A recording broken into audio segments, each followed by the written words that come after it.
South ఇండియాలోనే అతి తక్కువ ధరలకి రత్నాలను అందించే ఏకైక సంస్థ 6JVR. ఏదైతే మనము ఎక్కువ బిలీవ్ చేస్తామో అక్కడే మనకి నమ్మక ద్రోహం అనేది జరుగుతుంది. సో ఈ పర్సన్ అనే పర్సన్ ముందే నన్ను ఒప్పుకోకుండా ఉంటే బాగుండేది. మ్యారేజ్ ప్రపోజల్ వచ్చినప్పుడు కూడా ఇప్పుడే వద్దని కూడా మీరు అన్నారట. నేను మ్యారేజ్ ప్రపోజల్ వచ్చినప్పుడు కూడా నేను హౌస్ మా మమ్మీకి ఇవ్వాలి, హౌస్ తర్వాతే చూద్దాం అన్నారంట. అవును, ఎందుకంటే నేను కమ్యూనిటీలో ఉన్నాను.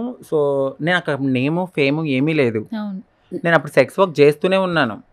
ఆ పర్సన్ నన్ను మ్యారేజ్ చేసుకోకముందు తను ఉన్న టైంలో కూడా నేను సెక్స్ వర్క్ చేస్తున్న టైంలో నేను ఆ పర్సన్కి చెప్పింది ఒకటే, నా లైఫ్ ఇది, నన్ను నేను బ్రతికించుకోవాలి, నాకు వేరే ఆప్షన్ లేదు.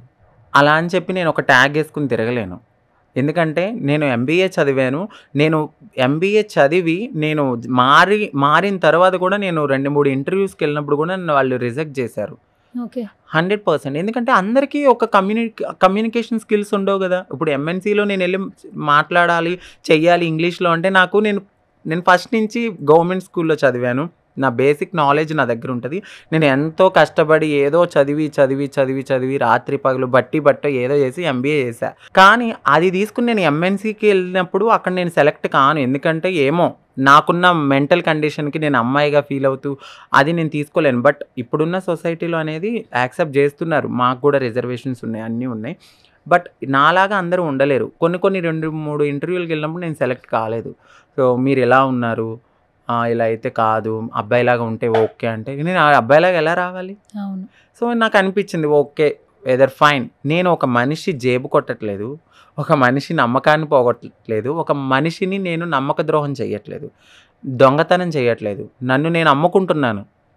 అక్కడ నాకు అనిపించింది, నన్ను నేను అమ్ముకుంటున్నాను, నేను సెక్స్ వర్క్ చేసుకుంటున్నాను, నువ్వు రావద్దు నా లైఫ్లోకి, నువ్వులానే ఉండు, నీ లైఫ్లోనే ఉండు, నీకు నిజంగానే ఇష్టం ఉంటే ఎప్పుడైనా వచ్చి కలిసి వెళ్ళిపో, అంతేగాని నా లైఫ్లోకి రావద్దు, నువ్వు నన్ను పెళ్లి చేసుకోవద్దని చెప్పినా ఓకే, నీ లైఫ్ నువ్వు హ్యాపీగా ఉంటాయి, ఎల్లకాలం ఇలా చెయ్యం కదా, సో నేను చూసుకుంటాను అన్నాకనే.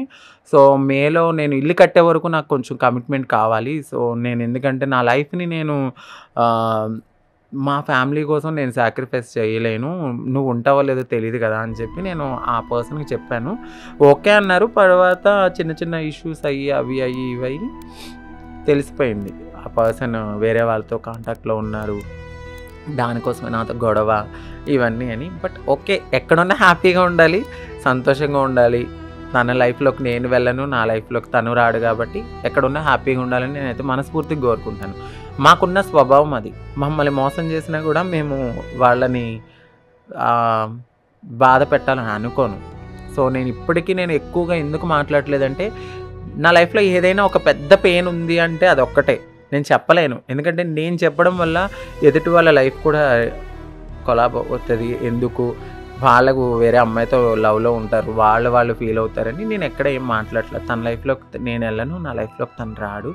నాకున్నదల్లా ఒక ఫ్యామిలీ, అంతే. ఫ్యామిలీని బాగా చూసుకోవాలి. బట్ ఏమో తెలీదు, ఫ్యూచర్ ఎలా ఉంటుందో కూడా నాకు తెలీదు.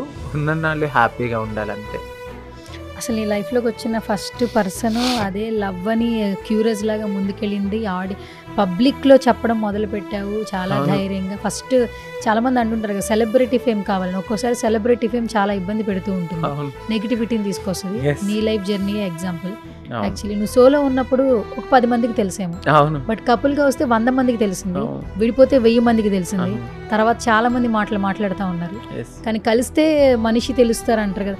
ఇప్పుడు కూడా మేబీ ఆయన చూస్తే ఆయన చేసింది ఖచ్చితంగా రగలేదు. ఎందుకంటే ఆయన టాపిక్ వచ్చినప్పుడు నువ్వు ఏడుస్తున్నావు తప్పితే వేరే మాటలు అన్నట్ల. అదే ఒక లేడీ అనుకో, శాపనార్థాలు పెడతారు, వాళ్ళు నాశనం అవుతారంటారు, మీడియాకి లాగుతారు, రెడ్ హ్యాండెడ్గా పట్టుకున్న వీడియోస్ రిలీజ్ చేస్తారు. ఎందుకంటే వాళ్ళ కెరీర్ ఉండదు, ఆ మూమెంట్లో ఆలోచన శక్తి ఉండదు. ఆడపిల్లకు కూడా నన్ను మోసం చేశాడు, నన్ను పెళ్ళి అని చెప్పి నన్ను ఇది చేశాడని చెప్పేస్తారు. కానీ నువ్వు ట్రాన్స్లో ఉండి కూడా బాధ నువ్వే దిగమింగావు తప్పితే నువ్వు ఇప్పటికొచ్చి ఏ రోజు డైరెక్ట్గా ఈ ప్రూఫ్ ఉందని చెప్పలే. ఎక్కడ చెప్పలేదు, ఉన్నా కూడా నేను చెప్పలేదు. ఎందుకు అంటే పర్సన్ అనేది చెప్పినప్పుడు చెప్తాను. నేను ముందే చెప్పాను, పెళ్ళి అనేది వద్దు, పెళ్ళి దాకా తీసుకెళ్ళింది ఆ పర్సనే. సో ఇంటర్వ్యూకి కూడా వద్దు అనే చెప్పాను. నా ఫస్ట్ ఇంటర్వ్యూ ఇస్తున్నప్పుడు కూడా నేను స్కిప్ చేసేసాను. వద్దు అని ప్రతి ఇంటర్వ్యూకి నేను స్కిప్ చేసుకుంటాను. ఫస్ట్ మా కమ్యూనిటీలో ట్రాన్స్లో స్నేహ గారు చేశారు. ఆ ఇంటర్వ్యూ చాలా బాగా వెళ్ళేసరికి సుమన్ టీవీ నుంచి కాల్ వచ్చింది. ఇట్లా నేనేమన్నానంటే, ఇప్పుడు హ్యాపీగానే ఉంటుంది.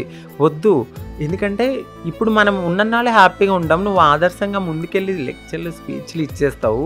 దాని తర్వాత మనల్ని చూసి ఒక 10 మంది ట్రాన్స్ ఇన్స్పైర్ అయ్యి బయటకు వస్తారు. వాళ్ళకి ఏమైనా ప్రాబ్లం అయితే ఇప్పుడు నేను స్ట్రాంగ్గా ఉన్నాను, అందరూ స్ట్రాంగ్గా ఉండరు కదా. వాళ్ళ చావులో కూడా నా వాటా నువ్వు ఇవ్వాలనుకోవద్దు, వద్దు అని చెప్పాను. వద్దు మనకు వద్దు, హ్యాపీగా ఉందాం, కలిసి ఉందాం. ఇష్టం లేకపోతే నువ్వు దూరంగా ఉండు, నేను దూరంగా ఉంటాను. ఇదే నేను అయితే మాట్లాడింది ఇదే. బట్ రోజు రోజుకి మేము వెళ్తున్న టైంకి ఆ పర్సన్లో చేంజెస్ రావడము, జాబ్ పోవడము, ఆ ఇంటి రెంట్ నేనే కట్టడము, కార్ ఈఎంఐ నేనే కట్టడము, ఇంట్లో నేనే చూసుకోవడం, సమ్టైమ్స్ తనని చూసుకోవడం. బట్ ఒక 11 months అయితే అట్లా జరిగిన సిచ్యువేషన్లో నేను రియలైజ్ అయ్యాను, ఓకే నేను కరెక్ట్గానే ఉన్నాను. దీన్ని నమ్ముకుని ఉంటే నేను ప్రాబ్లం ఫేస్ చేసేదాన్ని. బట్ అప్పటికి కూడా నేను చాలా బూస్టింగ్ ఇచ్చేదాన్ని, మంచి జాబ్ చేయి, వచ్చిన దాంట్లో హ్యాపీగా ఉందాం. సరే ఈ లగ్జరీ లైఫ్ లేకపోతే 20,000 30,000 వస్తే ఏముంది, ఒక చిన్న రూమ్లోనే కలిసి ఉందాం, 5,000 రూమ్లోనే. లేకపోతే మనం ఇల్లు కట్టుకున్నాం, నేను అక్కడికి వెళ్ళిపోతాను, నువ్వు నా కోసం మంత్లీ లేకపోతే 15 daysకి ఒకసారి రా. చెప్పాను నేను, అన్నీ చెప్పాను నేను. సో ఆ టైంలో నేను తనని చాలా బూస్టప్ ఇచ్చాను. బట్ తనకి నేను ఓపెన్ బుక్ అని అందుకే చెప్తున్నాను, నేను ఎక్కడా ఏది దాయలేదు. తను ఏది తీసుకొచ్చి మీడియా ముందుకు వచ్చినా వెంటనే నేను కూడా వచ్చి దీనికి ముందు ఇది జరిగింది నేను చెప్పుకోగలను. ఎందుకంటే ఒక పర్సన్ని నేను ఇష్టపడి బయటకు వచ్చాను, ఇంత పబ్లిసిటీ అయిపోయాను, అంతా తెలిసిపోయింది. అది నాకు పాజిటివ్గాను హ్యాపీనెస్ ఇచ్చింది, నెగిటివ్గాను సాడ్నెస్ ఇచ్చింది. బట్ నేను రెండూ కూడా తీసుకుంటాను. ఎందుకంటే నువ్వు సోషల్ మీడియాలకు రాకముందే నువ్వు ఆలోచించుకోవాలి. నువ్వు స్ట్రాంగ్ ఉంటేనే రా, లేకపోతే రావద్దు. 10 రాళ్ళు ఇసురుతారు ఖచ్చితంగా, 9 తప్పించుకుంటే ఎక్కడో ఒకటి తగులుతుంది. సో ఆ నొప్పిని మనం తీసుకోవాలి. నేను అది తీసుకుని ముందుకెళ్తున్నాను, వెళ్ళాను. దాని తర్వాత ఓకే క్లోజ్ అయిపోయింది. దాని తర్వాత మా కమ్యూనిటీ నుంచి కూడా నన్ను ఇంత త్వరగా ఎలా ఎదిగింది అని, అరే భయ్ నేను నా కష్టం ఇది, నాకేమి ఇష్టంతోనో లేకపోతే ఒళ్ళు బలిసో 10 మంది పక్కన నలగాలి అని నేను ఏ రోజు అనుకోలేదు. నా పాస్ట్లో ఎవరికి అనిపిస్తుందండి ఒకటి పక్కన పడుకోవాలని? మాకు కూడా లైఫ్ ఉండాలి కదా, మేము కూడా మనుషులమే కదా, మేము సెల్ఫ్గా బ్రతకాలనుకుంటాం కదా. నేను వెళ్ళి దౌర్జన్యంగా లేకపోతే 10,000 ఇచ్చే దగ్గర 50,000 తీసుకుని మోసం చేశానా? చాలామంది మరి కమ్యూనిటీలో కొంతమంది వెళ్ళి మరి దౌర్జన్యంగా తీసుకుంటున్నారు, మరి మరి వాళ్ళ గురించి ఏ రోజు మరి అక్కడ కమ్యూనిటీ పరువు పోవట్లేదా? మీరు వేరే వాళ్ళ దగ్గరికి వెళ్ళి నా మెసేజ్లు చూపించి దీనివల్ల మా కమ్యూనిటీ యొక్క విలువలు, నైతిక విలువలు పోతున్నాయని మాట్లాడిన యాక్టివిస్టులు ఎవరైతే ఉన్నారో, మరి అదే కమ్యూనిటీ మరి చాలా చోట్ల ఓపెనింగ్స్ దగ్గర మరి కొన్ని జరుగుతూ ఉన్నాయి. మరి వాటి గురించి ఎందుకు మాట్లాడరు? మరి నేనేం చేశాను? ఓకే నన్ను నేను అమ్ముకుని ఎదుటి వాళ్ళకి మా వల్ల కూడా కొంతమంది చిన్న రేపులు కానీ లేకపోతే మర్డర్లు లేకపోతే ఆగిపోయాయి చాలా వరకు. మీరు ఓపెన్ అప్ అయిపోయారు. ఎస్, అంటే వాళ్ళ లైఫ్ అనేది మీ లైఫ్ ఏంటనేది అందరికీ తెలిసేలాగా చేశారు. కాబట్టి ఎవరైనా ఒక అటాక్ చేయాలన్నా కూడా భయపడతారు. ఇంతకు ముందు చూస్తే చాలా మట్టుకి ట్రాన్స్జెండర్స్ రైల్వే స్టేషన్స్ లో, బస్ స్టాప్స్ లో ఎక్కడ పడితే అక్కడ ఏ పడితే అఘాత్యాలు చేస్తే వాళ్ళు చనిపోయిన సిచ్యువేషన్స్ ఉన్నాయంట. అంటే ఆ శవాలు కూడా బయట తీసుకొచ్చినా కూడా పోలీసులు పట్టించుకోలేదంట. కానీ ఇప్పుడు ట్రాన్స్ బయటకు వెళ్తుంటే ఆ క్యూరియస్ ఉండింది, అది ఖచ్చితంగా కొంతమంది అటెన్షన్ క్రియేట్ చేశారు. ట్రాన్స్ కమ్యూనిటీని ఇప్పుడు ఇంటర్వ్యూలు చేస్తున్నారు, సెలబ్రిటీలా చూస్తున్నారు. ఇంతకు ముందు ఉన్నంత చీప్ గా అయితే చూడలేదు.